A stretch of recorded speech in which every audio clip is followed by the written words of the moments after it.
বর্ধমানের মহামিছিলে পা মেলালেন দেবাংশু ভট্টাচার্য। বিজেপি সরকারের প্ররোচনায় দেশব্যাপী বিজেপি শাসিত রাজ্যগুলির উদ্দেশ্য প্রণোদিতভাবে বাংলা ভাষীদের ওপর যে বিদ্বেষমূলক প্রচার, ষড়যন্ত্র ও বৈষম্যের ঘৃণ্য চক্রান্তের রাজনীতি চলছে, তার প্রতিবাদে রাজ্যের মুখ্যমন্ত্রী মমতা বন্দ্যোপাধ্যায়ের নির্দেশে আজ বিকেলে বর্ধমান শহরে জেলা তৃণমূল যুব কংগ্রেসের উদ্যোগে আয়োজিত হল বিশাল প্রতিবাদ মিছিল ও পথসভা।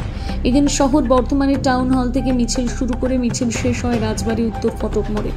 উপস্থিত ছিলেন রাজ্য আইটি সেলের প্রধান দেবাংশু ভট্টাচার্য, বর্ধমান পূর্ব লোকসভার সাংসদ শর্মিলা সরকার, জেলা যুব সভাপতি রাসবিহারী হালদার, রাজ্যের মন্ত্রী স্বপন দেবনাথ সহ একাধিক যুব নেতা কর্মীরা। মঞ্চে উঠে দেবাংশু ভট্টাচার্য কেন্দ্রীয় রাজ্য বিজেপির বিরুদ্ধে আঘাত নেন।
কাছে একটা মমতা আছে, তোমাদের ক্ষমতার সাথে আমাদের মমতার লড়াই কোনোদিন সম্ভব না। তাই চিৎকার করে বলুন, মমতা ব্যানার্জি, মমতা ব্যানার্জি, মমতা ব্যানার্জি। যাদের হাতে পতাকা আছে পতাকা দোলাতে দোলাতে মমতা ব্যানার্জি, মমতা ব্যানার্জি, জয় বাংলা, জয় বাংলা।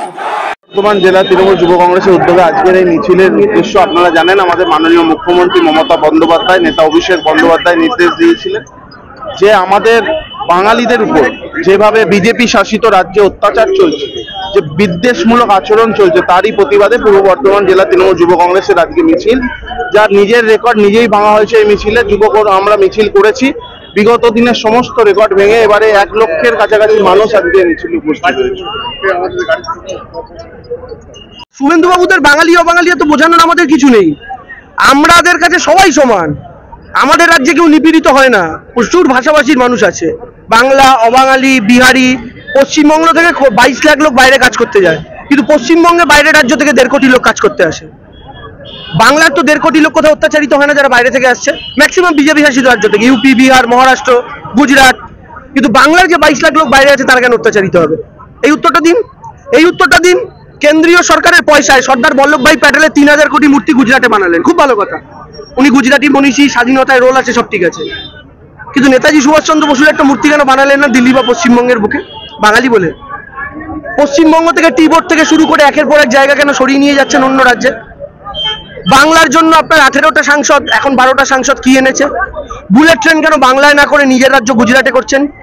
এই সব প্রশ্নের কোন উত্তরটা দেবে বিজেপি? বাংলার চেয়ে কম লোকসভা আসন দেওয়া হরিয়ানা থেকে শুরু করে একের পর এক স্টেট যারা পূর্ণমন্ত্রী পেয়েছে, কিন্তু বাংলা তার চাইতে বেশি সাংসদ দিয়েও বিজেপিকে একটা ফুল প্যান্ট পূর্ণমন্ত্রী দিতে পারেনি কেন? আর আসামে 40 লক্ষ এনআরসির বাতিল হওয়া নামের মধ্যে 30 লাখ কেন হিন্দু বাঙালি? এরা তো হিন্দু হিন্দু ভাই ভাই শুনে বিজেপিকে ভোট দিয়েছিল। এই উত্তরটাও তো শুভেন্দুকে দিতে হবে। যে রাজবংশীরা কোচবিহার, জলপাইগুড়ি আপনাদের 19-এ জিতিয়েছে, এবারও জলপাইগুড়ি, আলিপুরদুয়ার জিতিয়েছে, সেই রাজবংশী ভাইটা কি প্রথম বাংলার এনআরসি নোটিশটা পাঠালেন কেন?